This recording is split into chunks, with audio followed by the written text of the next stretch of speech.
Boa noite. Matão consegue mais. Boa noite. Agora sim. Queria muito agradecer em nome do nosso amigo querido, irmão Valentim, que sempre nos faz o convite, né? Já estava com saudade do nosso Allan Kardec. Muito bom, estou muito feliz de estar de volta aqui, né? É sempre muito bom podermos falarmos da doutrina espírita, falarmos do Evangelho de Jesus, né? E falarmos com alegria.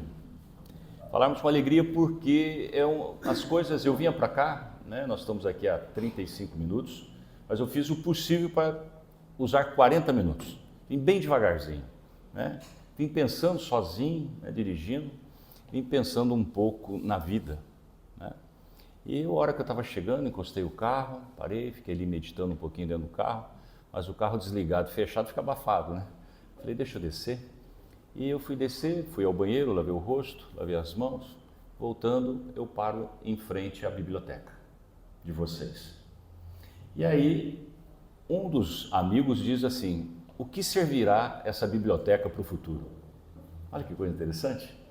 É uma verdade, tudo ficou hoje digitalizado, hoje tudo ficou pela internet. As obras, a gente encontra todas as obras espíritas na internet, e a obra física, ela está ficando. Mas ela não está ficando pela modernidade, ela está ficando porque nós estamos ficando preguiçosos. Eu sei que aqui em Matão não é assim, mas em Jaboticabal, o povo está preguiçoso de um tanto lá. Lá nós estamos mais incomodados, lá nós estamos mais agitados, lá nós estamos mais nervosos. Aqui não, né? Esse riso significa o quê? Que também tem problemas, né? E assim é a nossa vida. E aí eu comecei a olhar caprichosamente todos os títulos. E aí eu virei em Chico Xavier, vi lá André Luiz, vi o livro Libertação. E eu peguei por curiosidade ali na mão, só para lembrar de uma história. Não li porque eu já conheço, mas eu precisei pegar, sentir. Como da mesma forma, eu quero contar isso depois, como eu também, quase todos os dias, eu preciso pegar, apalpar, beijar a Betina. E eu vou contar quem é a Betina, tá? Eles falaram para mim que eu posso falar até às 11h30, então tem tempo à vontade, certo isso? Então tá bom. E aí eu peguei o livro Libertação, de André Luiz. E lá, curiosamente, tem lá logo na introdução, primeira, segunda página, fala de um peixinho vermelho. Alguém lembra disso? Libertação. Lá fala na introdução que tinha um lago, né, parado, com uma boa circulação de água, oxigenado, um lago bonito, mas sem grandes dimensões, um lago pequeno até. Talvez, vamos imaginar que um lago talvez desse tamanho, né, ou um pouquinho maior do que esse salão que nós estamos. E lá havia uma comunidade de peixes, de algas, de vegetais. E lá dentro, no meio daquela comunidade, tinha um peixinho vermelho. E ele era agitado. Ele nadava, eu vou falar correr, mas é nadar, né? Ele corria para lá, ele corria para cá. E aqueles mais gordinhos, né, já mais antigos do lago, aqueles bagre mais envelhecidos, ficava olhando para cima e vendo aquele vermelhinho correndo para lá, correndo para cá, e mexia com um e mexia com o outro, e todo mundo falava assim, esse peixinho vermelho, ele não bate muito bem. E assim ele ficou conhecido dentro desse lago. Até que um dia começamos a entender um pouco da doutrina espírita. Até que um dia começa a dar uma sensação de que o que eu estou fazendo aqui? O que é que eu preciso fazer mais? Mas ninguém que estava naquela comunidade do lago queria pensar como ele. Ele começou a ficar incomodado, ele estava crescendo e incomodado. Até que um dia, estudando o lago, ele percebeu que a água que ele vivia, ela saía por um determinado lugar. E esse lugar era muito estreitinho, muito apertado, essa vazão de água. Até que ele pegou e falou assim, eu quero ver o que será que tem pelo lado de lá. É a curiosidade que nós temos. O que é que Allan Kardec fala para a gente do Evangelho de Jesus, do Evangelho segundo o Espiritismo, na Gênesis, o céu e o inferno, o livro dos Espíritos? E aí eu acho que esse peixinho vermelho quis conhecer um pouco mais do que tinha naquele próprio lago, que era a vida dele, era o lar dele. E lá com muito esforço, ele percebia que a água saía já próximo a um riachinho, porque não havia barulho, as águas se misturavam de um riacho que passava ali perto. Ele foi com todo o esforço do mundo, virou para lá, virou para cá, apertadinho, foi machucando as escaminhas dele, até que ele conseguiu vazar do outro lado. Ele olhava para trás, extasiado, falava assim: ali está a minha casa, eu estou fora da minha casa. E começou a nadar naquele pequeno riacho. Encontrava pequenas pedras, pedras grandes, vegetação, galhos. E de repente, esse pequeno riacho foi ficando um rio um pouco maior. Depois um riacho muito maior. Rios maiores ainda. Só que em determinado momento ele começou a ter os predadores. Além de ser pequenininho, ele era o quê? Vermelhinho. Chamava atenção em qualquer lugar que ele estava. Ele não podia nem ser discreto, né? Não tinha uma corzinha prata lá, era vermelho. E aí ele teve que enfrentar tudo. O que seria para nós os nossos predadores? Nós, com as nossas falhas, com os nossos limites, com os nossos erros do passado, que aí eu vou falar daqui um pouquinho sobre o capítulo 5 do Evangelho, para a gente viver intensamente, como o nosso amigo nos falou aqui agora, viver intensamente o Evangelho de Jesus. Mas viver intensamente o Evangelho de Jesus não é ficar com o Evangelho debaixo do braço. É de verdade ficar com o Evangelho na nossa cabeça. É querer viver bem. É querer, por exemplo, sorrir mais. Nós estamos tendo dificuldade de sorrir. Nós estamos tendo dificuldade de nos abraçarmos. Nós estamos tendo dificuldade de valorizar as pessoas. Eu contava agora com nossos irmãos aqui, quando eu cheguei, que é incrível.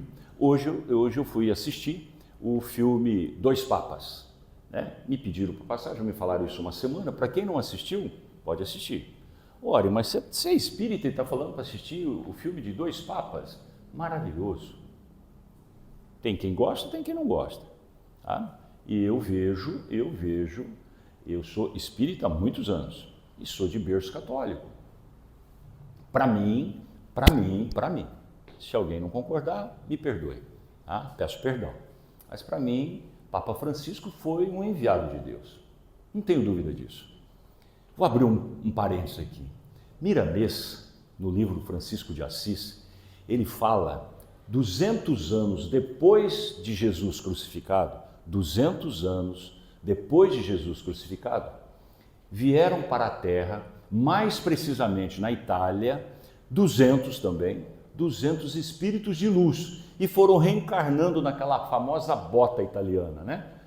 Que a Itália tem um sentido de uma bota, né? Então foi um espírito de luz aqui, um espírito aqui, vários espíritos, 200 de espíritos de luz, para quê? Para que eles preparassem um ambiente físico e espiritual para receber o nosso querido Francisco de Assis, que nasceu numa família rica, e ele nunca se entendeu, ele nunca se compreendeu, ele nunca se aceitou como uma pessoa rica. E ele escutava uma frase que dizia assim: Francesco, arruma, melhore, conserte a minha igreja. E ele sabia que era Jesus falando com ele. Ele sabia que era Deus, na sua bondade infinita, falando com ele.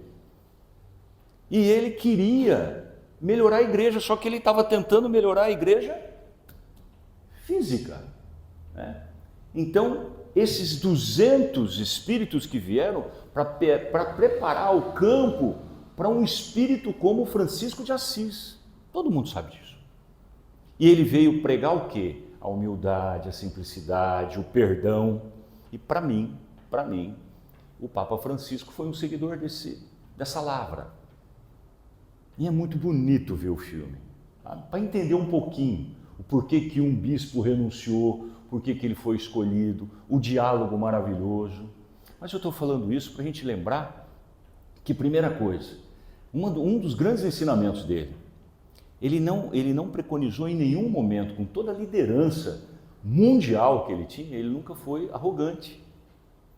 Você sabia que o Papa tem um salário? Não? O Papa tem um salário imenso, muito dinheiro.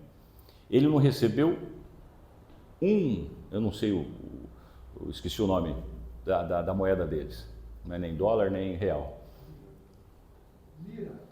Como? Lira? Não sabia, tá? Então, ele nunca aceitou. Ele não aceitou as vestes com pérola, ele não aceitou sapatos chiques, ele não aceitou nada.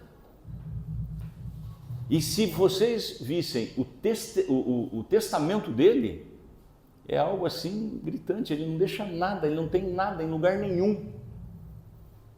E ele é o homem mais rico do planeta, ele dirigiu a instituição mais rica do planeta. Para quem não sabe, o Vaticano é uma das mais ricas instituições do mundo. Não é a maior, mas é uma das mais ricas do mundo. E ele não fez uso disso. Então ele está aqui e eu fico feliz porque nós, como espíritas, temos que valorizar isso, a simplicidade. Nós estamos nos distanciando da simplicidade.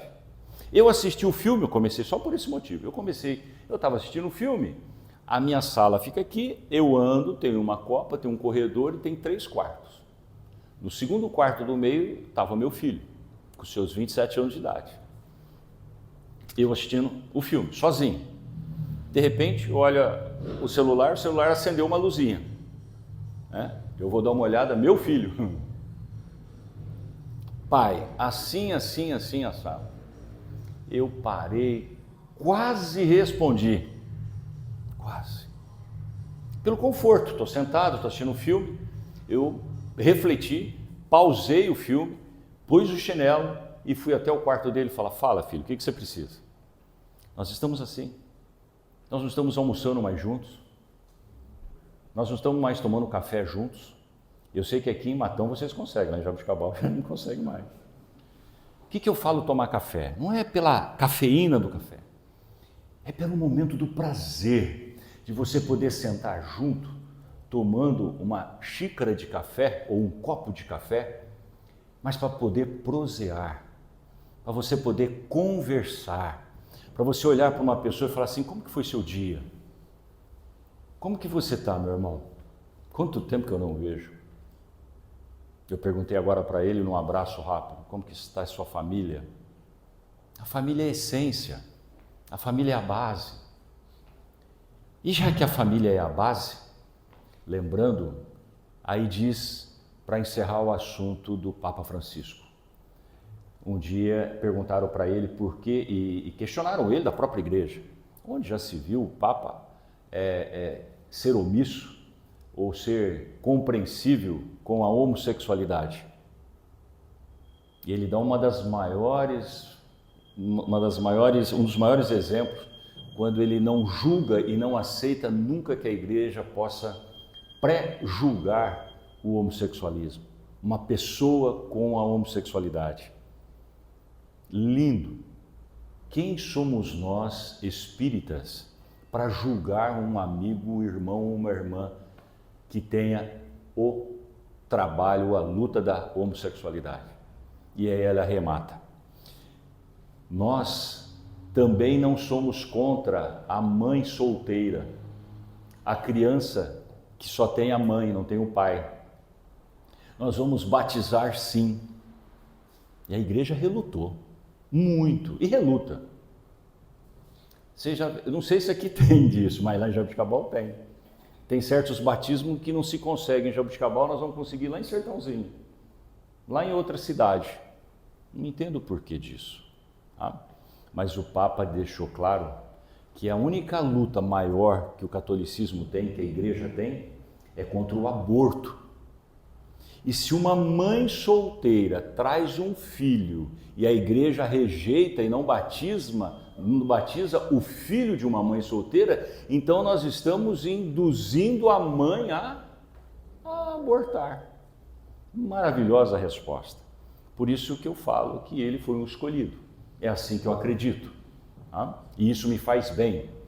Porque da mesma forma que eu também estava assistindo um vídeo de 10 minutinhos do Divaldo Franco, falando que recentemente ele foi avisado que ele poderia desencarnar. E aí ele passou mal, ficou 5 dias internado. No 5º dia, a internet soltou, pulverizou, né, que ele estava com a doença X. E foi uma corrente de energia, de prece, de orações, de vibração, que a espiritualidade transmitiu para ele, e isso deu vida para ele. É a ação do carinho dos nossos corações. E eu disse, Betina, e eu vinha refletindo um pouquinho sobre tudo, um pouco da nossa vida. Eu gosto muito de contar da minha vida, que eu não preciso assim falar dos outros. Já acabei de falando do Francisco, já falei do Divaldo, nós temos aí o Chico Xavier, né, um exemplo para nós de humildade. Nós temos assim uma doutrina maravilhosa, nós temos exemplos de vida e de conduta espírita impecáveis. E poderíamos aqui passar horas falando desses grandes pilares da doutrina espírita. Um dos grandes pilares que está sofrendo, lutando por uma recuperação, chama-se Raul Teixeira. Para quem não sabe, um dos maiores oradores nossos, o Raul, ele sofreu um AVC dentro de uma viagem daqui para os Estados Unidos, a trabalho. Tá? E só foram descobrir depois que tinha passado para o Canadá, sabe? Ele passou, chegou do outro lado lá, não sei quantas horas, com o AVC ele teve, só depois de algumas horas. Então as consequências foram um pouco mais graves em função do tempo, da demora do socorro. Mas está lá, recuperando, lutando, um grande sinalizador da nossa doutrina espírita. E aí eu vinha lembrando da Betina. Betina é uma menina linda, encantadora. Tem 2 anos e 4 meses, 2 anos e 6 meses, 2 anos e 6 meses.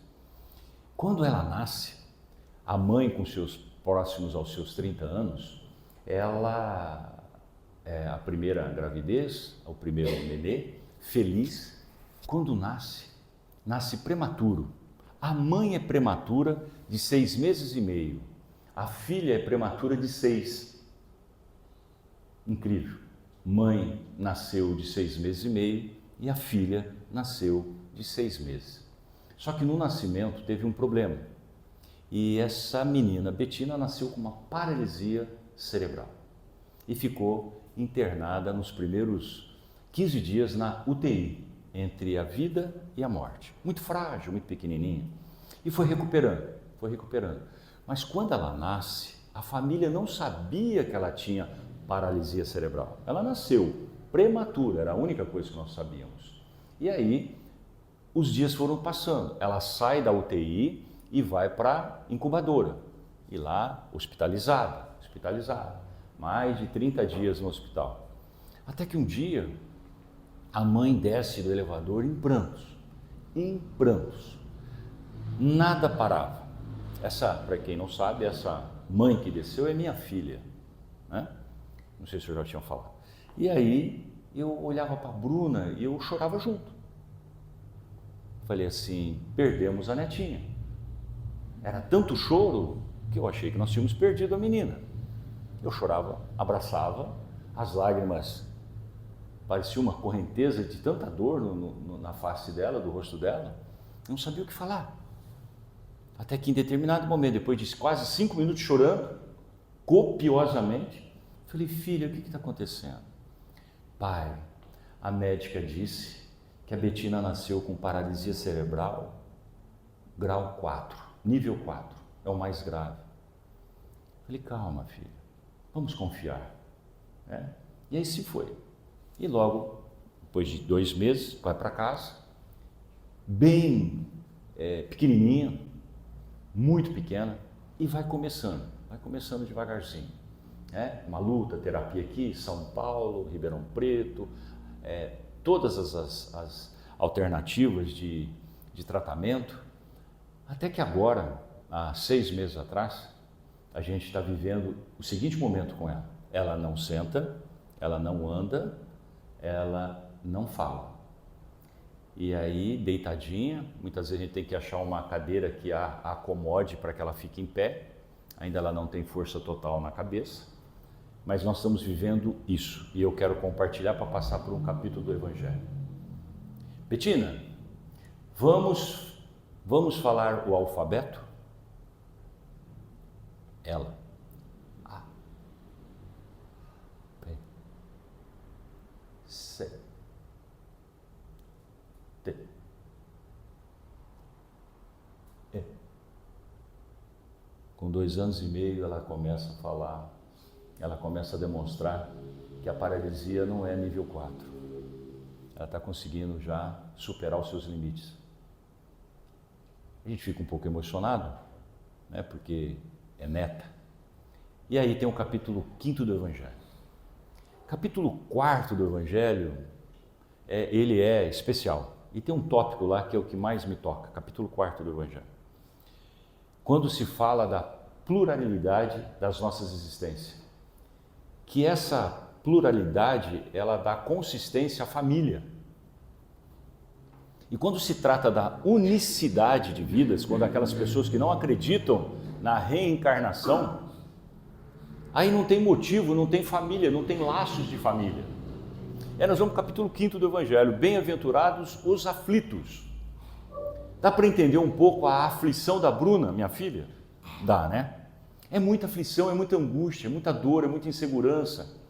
É muito difícil para uma mãe de 30 anos de idade saber assim, nossa, minha sobrinha de 1 aninho já está andando, a minha não vai andar nunca, a minha não vai falar nunca, a minha não vai sorrir nunca, a minha só vai ter expressões de uma pessoa com paralisia. 30 anos. Eu não sabia em determinados momentos eu sofria pela minha filha, como consolá-la. E aí Deus é tão misericordioso, e devagarzinho Ele vai desvendando isso para a gente. Por isso viver o Evangelho, acreditar no Evangelho. E quando eu falo Evangelho, não é o Evangelho papel, é o Evangelho de amor, é confiar na providência divina. Gente, todos nós temos muitas dificuldades, todos nós temos. Alguns mais, outros menos. Como diz em uma das obras básicas, quando se fala da mediunidade, o livro dos médiuns, lá Allan Kardec deixa claro que todos nós, temos mediunidade. Todos. Necessariamente, nem todos têm a mediunidade que tinha o Chico Xavier, não era isso. Mas nós temos a mediunidade, a capacidade de amar. Nós temos a mediunidade, a capacidade de perdoar. Nós temos a mediunidade da capacidade de abraçar as pessoas. Agora eu ouvi uma história de uma senhora que não é espírita, se eu errar, por favor, me corrija, que se ajoelha em algum ponto da cidade aqui de Matão para orar, para rezar para os andarilhos, é isso? Por aqueles menos favorecidos da sociedade de matonense.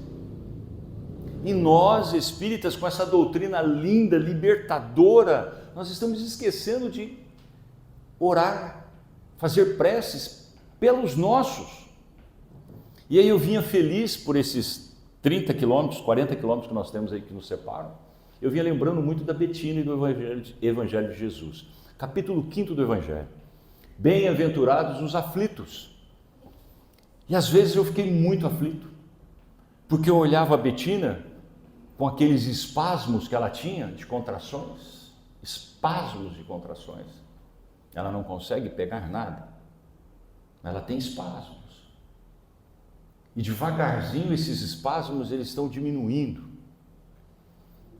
Devagarzinho nossos corações estão mais fervorosos, mais aquecidos, mais esperançosos. Porque diz lá que existe, capítulo 5º do Evangelho, existe uma justiça para as nossas aflições. Capítulo 5º. Leiam esse Evangelho. Logo no início, bem-aventurados os aflitos. O Jesus disse, seja feliz você que é aflito. Bem-aventurados os aflitos. E aí ele diz da justiça das nossas aflições. Se Deus é um Pai misericordioso, todo poder, todo bondade, para que Ele gostaria que nós sofrêssemos, que nós tivéssemos dor? Então, quando Deus criou o mundo, vamos raciocinar um pouquinho, quando Deus criou o mundo, que Ele criou tudo perfeito, por que Ele permitiu que ficasse tristeza e dor? Nós espíritas, por quê? Porque era um castigo do Criador para os seus filhos, as suas criaturas? Eu não acredito assim. Deus fala, Deus pensa, Deus ama. A dor é uma grande alavanca da criatura humana. A dor é uma grande possibilidade do ser humano melhorar, crescer. As nossas angústias, as nossas tristezas são alavancas para a gente melhorar, para a gente se superar. Em um dos momentos, quase no início do meu casamento, bem no início, eu era diretor de um educandário lá, Educandário Lar do Caminho, e nós adotamos uma criança. Hoje essa criança tem 34 anos, nossa filha Márcia, né? Então a vida ela é conduzida de uma forma encantadora, encantadora. Capítulo 5 do Evangelho. Deus é um Pai misericordioso e que Ele permite para que nós passamos por algumas situações para nós crescermos, para nós evoluirmos, para nós sentirmos, poxa, eu superei isso. Quantos de nós aqui? Aqui eu vejo umas pessoas que são mais jovens, mas eu gostaria de dizer para os jovens, lá no nosso centro espírita em Jaboticabal, nós ficamos muito próximo à Unesp, nós ficamos muito próximo ao nosso campus da Unesp. Então nós temos, eu participo de terça-feira, mas nós temos na terça-feira lá, geralmente, muitos jovens da Unesp. Quando eu falo muitos, não é centenas, mas são 15 a 20 jovens universitários que estão lá com a gente. Tem dias que eles chegam lá com aquelas placas, sabe, de bicho? Já viram isso ou não? Ele entra na faculdade e ele tem que andar por um mês, sei lá por quanto tempo, ele tem que andar com uma placa de identificação. Ele é considerado como bicho, né? Está começando a sua faculdade. E lá dentro, lá na nossa reunião de terça-feira, tem aqueles que estão começando, que são bichos da universidade, da nossa Unesp. E a gente tem um linguajar apropriado para esse pessoal da Unesp. Porque nós também temos que pensar do outro extremo, que são aqueles que já viveram muito, que são aqueles que já fizeram muito por nós. E nós não podemos esquecer dessas pessoas. E o mundo está tão agitado, tão corrido, que a gente está esquecendo de que nós temos que reconhecer valores. E aí, o capítulo 5 do Evangelho diz, causas, eu não esqueci, e para terminar o peixinho vermelho não, viu? Só um tempinho. Tem que ter uma importância para isso.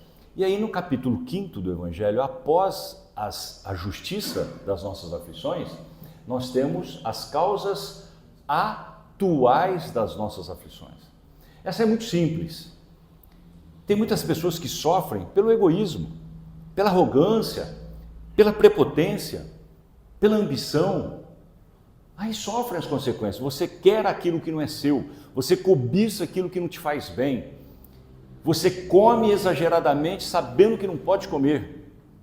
Eu adoro pastel, amo pastel. Frito na hora, então, aí é uma compulsividade. Eu não posso, eu sou diabético. Massa, fritura, é eu comer e o meu índice de diabetes, em 20 minutos ele começa assim. E minha diabetes ela é muito bem controlada, graças a Deus. Graças a Deus, com comprimidos, de manhã e à noite. Mas é o dia que eu resolvo abusar da minha liberdade, do meu livre-arbítrio, e eu tenho esse direito, é até incoerente, né? Eu pego um pastel e pego um refrigerante zero. Mas é menos prejudicial. Mas a hora que eu dou uma vazão do meu livre-arbítrio para comer o meu pastel frito na hora, eu sei, eu tenho consciência de que meus níveis de glicemia vão aumentar. E se porventura nesse horário eu já tivesse comido algo de massa que estimule mais ainda a minha glicemia vai sair do estável de 125, 135, que é o que eu tenho com frequência, ele vai chegar nos seus 200. E eu fico muito feliz em conseguir manter o meu a 125, 135. O normal seria 100, 105, máximo 110. Eu vivo com meus 125, 130, 140. Agora, quando eu chego a 200, não é bom. Porque a diabetes, ela é silenciosa, ela é perigosa. Então, nós temos causas atuais das nossas aflições. Quando nós usamos mal o nosso livre-arbítrio, nós não nos vigiamos, nós não nos cuidamos, nós mentalizamos negativo, nós pensamos mal da outra pessoa. Quando a gente emite essa onda de vibração negativa a uma pessoa, por uma atitude, por um erro, essas ondas negativas um dia voltam. Lei de ação e reação. E aí vem a resposta para Betina. Causas anteriores das nossas aflições. Aí eu entendi. Eu entendi que erramos no passado. Eu com a Betina, a Bruna com a Betina, o Bruno, que é o pai, Bruno é o Bruno, né? O Bruno com a Betina, todos nós, a Adriana, que é a avó com a Betina, nós erramos em conjunto. Mas ela não é a mais culpada desses erros.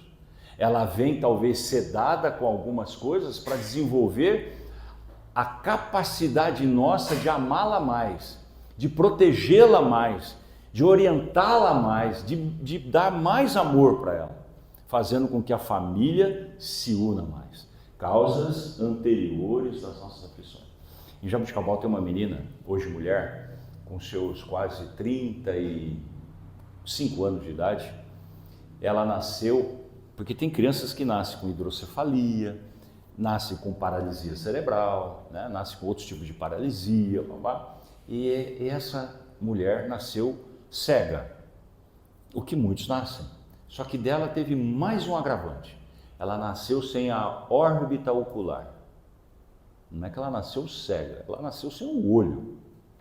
Nasceu sem o globo ocular. O que é para nós espíritas? Uma reparação dela com a família, e ela foi adotada. Porque provavelmente, eu já não sei o histórico, mas provavelmente a família se acovardou por nascer uma criança já com uma deficiência mental e ainda sem a órbita ocular.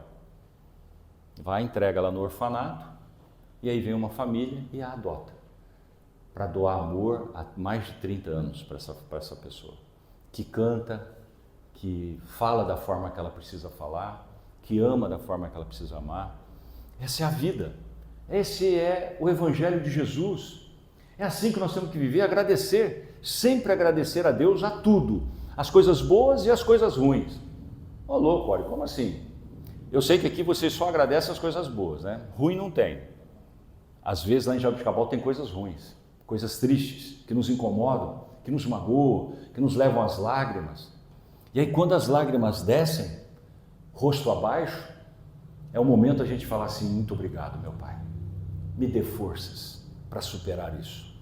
Então, causas anteriores. Então nós entendemos na minha família hoje que a Betina é um resgate. Nós estamos tentando reparar em família algo que nós não nos acertamos no passado. Da mesma forma, a quantidade de crianças que estão reencarnando com comportamento e com dificuldades neurológicas sérias. Ou eu estou falando errado? Autistas. Quantas crianças autistas? E eu tenho certeza que não tem como aqui alguém não conhecer uma, ou já ter ouvido falar. Esses espíritos autistas, gravem isso, com raras exceções, são espíritos muito inteligentes, que eles vieram temporariamente sedados no sentido de poder voar mais alto, mas eles são espíritos de luz, são espíritos muito inteligentes, necessários ao progresso da humanidade. Então é assim que a doutrina espírita nós vamos vivendo intensamente o Evangelho de Jesus. Então vamos lá, causas atuais: arrogância, prepotência, sofremos, nós vamos ficar aflitos, e aí Deus está falando: ó, você está sendo arrogante por sua conta, não foi isso que eu te ensinei, não foi isso que eu espero de você. Aí você tem uma aflição pela sua arrogância, aí devagarzinho você fala: acho que não vale a pena eu ser tão arrogante, e devagarzinho nós vamos sendo menos arrogantes, menos prepotentes, menos vaidosos, e aí nós vamos transformando a nossa vida. E depois o próximo passo é causas anteriores das nossas aflições. É quando erramos no passado e aí temos a oportunidade de reparar agora. Só que diz o Evangelho segundo o Espiritismo que existe o esquecimento do passado. Nós esquecemos tudo o que aconteceu. Eu não sei quem foi a Betina, eu não sei o que eu fiz para ela ou o que ela fez para mim. Mas o importante é que nós hoje já aprendemos a nos amar. Quando ela está muito inquieta, ela fala para a mãe: vovô. Eu conto uma historinha há quase um ano para ela, de uma árvore alta, que lá no alto ela queria subir para brincar. Mas brincar como, Betina? Fazer uma casinha, vovô. Ela falando comigo e eu falando com ela. Eu conto isso há um ano, ela não enjoou até hoje. De vez em quando ela quer escutar a historinha do vovô. Essas são as bênçãos da vida da gente. Isso são os laços de afeto. Isso são os laços de amor. E é o amor que revitaliza a alma. É o amor que constrói. E aí, o peixinho vermelho que passou por todos os perigos, ele chega a um determinado momento, depois de tanta luta, de tantos desafios, de tantos rios, de tantos perigos, ele chega aonde a nossa água doce se desemboca? No mar. Aí ele teve uma outra sensação. Ele falou: o que é isso? Onde estou? Aí ele foi ver outras vegetações, outros peixes, peixes grandes, um teor alcalino, algo diferente. Ele ficou extasiado. Ele corria para lá, mas só que lá no grande oceano ele nem era percebido, o peixinho vermelho. De tão grande que é esse oceano, de tão grande que é a espiritualidade, de tão grande que é esse universo que esse Deus nos deu. E aí, depois de tanto extasiado que ele ficou, o peixinho vermelho falou assim: eu preciso voltar. Eu preciso levar toda essa informação que eu estou tendo agora, eu preciso levar para os meus que estão lá. E lá vem o peixinho vermelho fazendo sentido o retorno dele. Pelo rio que é grande, pelas pedras, pelos perigos, pelas ameaças, pelas perseguições, até que ele chega, só que agora ele já estava grande. Ele já estava bem maior, porque ele exercitou muito, ele nadou muito, ele exigiu muito, ele estava muito mais encorpado, e o buraquinho era o mesmo. Até que ele chegou no lago, ele fez todo o esforço, se machucou muito mais do que da outra primeira vez, e entrou de novo para o lago. E foi levar a boa nova. E saiu nadando perante toda a sua família que estava lá. Aí que os outros peixes acharam que ele estava louco de verdade. Ele começou a falar de outros peixes, de outros rios, de pedras pequenas, de pedras grandes, de grandes cachoeiras, de uma água mais salgada, de peixes estranhos, de uma vegetação imensa que naquele pequeno lago não tinha. Aquele bagre que ficava lá no fundo, deitado, já acomodado com a vida, escutava esse peixinho vermelho falar. Que loucura, ele ficou louco de vez. O peixinho vermelho é para nós o grande evangelho, é quando a gente leva o evangelho de Jesus, como essa amiga matonense que ajoelha em algum ponto dessa cidade e fica rezando. Olha que coisa aparentemente maluca. Ela ajoelha para rezar, na linguagem dela, não deve ser espírita, para rezar por aqueles que são andarilhos. Vamos imaginar aqui só um pouquinho, a dor que uma criatura humana dessa vive. Andarilho. Muitos vão dizer assim: Ori, mas essa é uma opção. É verdade. Muitos tomaram isso como uma opção de vida. Mas muitos estão ali porque perderam a esperança. Muitos estão ali porque a família não aceitou uma disfunção mental, psicológica que ele pudesse ter. Uma rejeição, um trauma, e ele optou por ficar na rua. E essas almas estão aí perambulando com uma dor imensa no coração. E tem aqui em Matão uma mulher que se ajoelha não sei quantas vezes por dia para rezar e pedir por essas pessoas que sofrem anonimamente. Está no Evangelho de Jesus, um infortúnio oculto. Matão, pelo que eu sei, pelo que eu conheço, Matão é uma cidade muito boa, com os seus, se eu errar, me corrija, próximo aos seus 100 mil habitantes. Uma cidade boa, com seus problemas, lógico que tem problemas, de infraestrutura, social, mas tem em algum cantinho aqui, em alguns cantos, algumas pessoas que sofrem no anonimato. Sabe aquela senhorinha que tem 3 filhos pequenos, ela está muito doente e o marido com câncer? Não sei. Ela não pode trabalhar porque ela tem que cuidar do marido. E aí, não trabalhando, ela não sabe como pôr na prateleira a comida para os seus 3 pequenos filhos. Quando a pequenininha chora, ela vai lá na prateleirinha dela, naquele armário de madeira antigo, ela pega uma latinha onde ela guarda um pouquinho do arroz, e sua pequena, de 1 ano e meio, chorando, porque ela já não tem leite, ela lava aquele arroz para o dia seguinte, e do arroz que ela lava, ela tira aquele caldo branco, que é amido, e ela põe numa chuquinha, numa madeirinha, e dá esse amido, esse caldo branco do arroz, para enganar o estômagozinho da criança de 1 ano e meio. Isso é infortúnio oculto, isso é muita dor. Só que ela não blasfema, ela não critica Deus, ela não culpa Deus pela dor. Ela, com generosidade, com amor, ela cuida do marido com câncer, ela cuida dos outros filhos. Quando no dia seguinte ela consegue uma faxina, ela pede para a vizinha de vez em quando vir ver o marido e a filhinha de 9 anos que já cuida dos outros 2 pequenininhos. Ela vai e faz a faxina correndo, com o coração apertado. Como que será que está meu marido? Como que será que está minha pequena?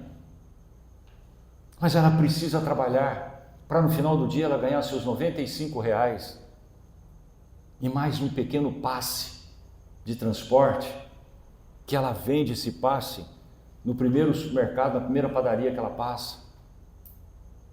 E nós sofremos por tão pouco, nós reclamamos por tão pouco e esquecemos a abençoada oportunidade que nós temos de sermos espíritas, de acreditarmos no Evangelho de amor, de acreditarmos que somos felizes, que fomos escolhidos por Deus. Da mesma forma que Francisco foi escolhido pelo papado, nós aqui fomos escolhidos também. Não para essa missão, mas é simples entender. Há algum tempo, nós éramos apenas um espermatozoide e corríamos pela vida. E Deus deu essa misericórdia para a gente, Deus deu essa oportunidade. Só que Deus não deu só a oportunidade da corrida. Eu acredito, não li isso em lugar nenhum, eu acredito que Deus, na sua bondade, com seu magnetismo de amor, Ele sabe que aquele era eu e que aquele era você, aquele outro era você. Nós fomos escolhidos por Deus. Ele escolheu a Betina. E assim nós voltamos, porque a reencarnação, por mais que alguns movimentos religiosos queiram, hoje já não querem mais, mas antigamente contestavam muito a palavra reencarnação. Alguns segmentos religiosos só aceitavam a ressurreição.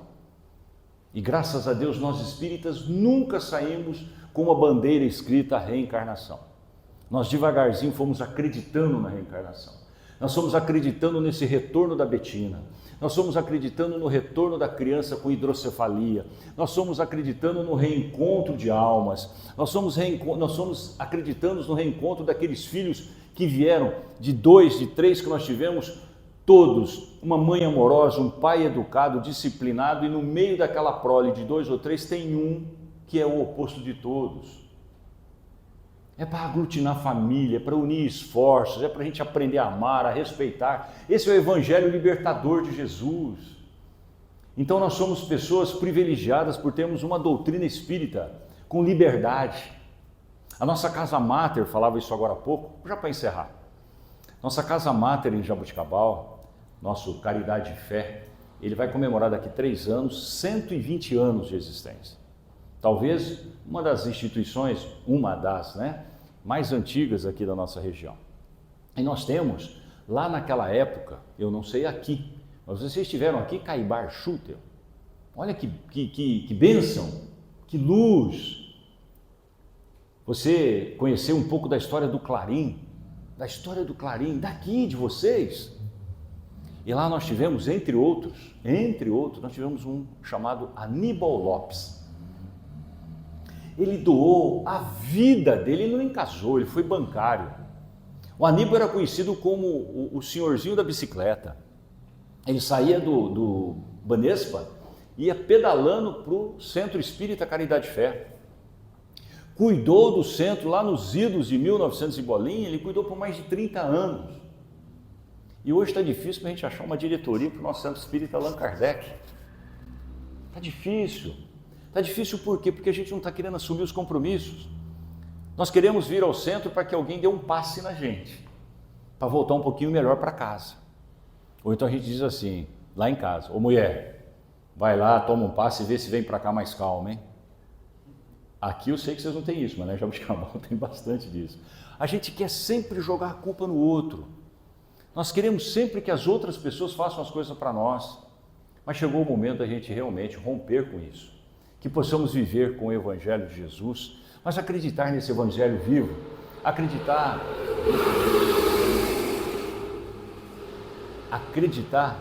que o amor é maravilhoso. Existe uma obra de Divaldo Franco, com seus 98 anos, né? Amor e imbatível amor. O amor é a essência da vida. Ame as pessoas, vamos nos amar, vamos nos respeitar, vamos querer o melhor do nosso próximo, vamos fazer de tudo para que o nosso próximo seja mais feliz. Para encerrar, eu quero desafiar vocês, fazer um desafio. Faça uma coisa com a alma, com o coração, né? Eu estou preparando, sem medo, sem vergonha de fazer, né? Todo ser humano, ele é muito especial, todo ser humano. Ore, e aquele que matou uma pessoa na rua? Ele é um ser humano especial. Ele estacionou, ele não está evoluindo, ele cometeu uma atitude extremamente absurda, mas ele é um ser humano, é um filho de Deus.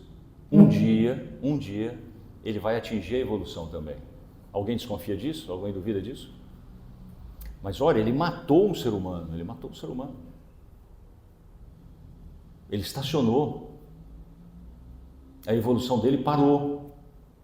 Agora ele vai ter que atravessar por um momento de turbulência muito grande, ele vai ter que reparar, pagar suas falhas no planeta e espiritualmente. Mas eu não duvido que ele volta à sua retomada. Nenhum filho ficará perdido. Nenhum filho, nenhum de nós ficaremos. Então nós somos filhos de um Deus maravilhoso. Então gostaria de pedir para vocês que com um pouquinho de amor no coração, sem medo, sem vergonha do próximo, diga para quem está do seu lado, na frente, atrás, diga assim, você é especial.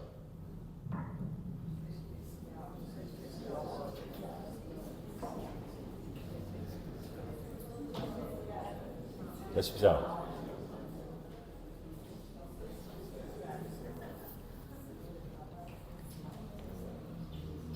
Muito bom.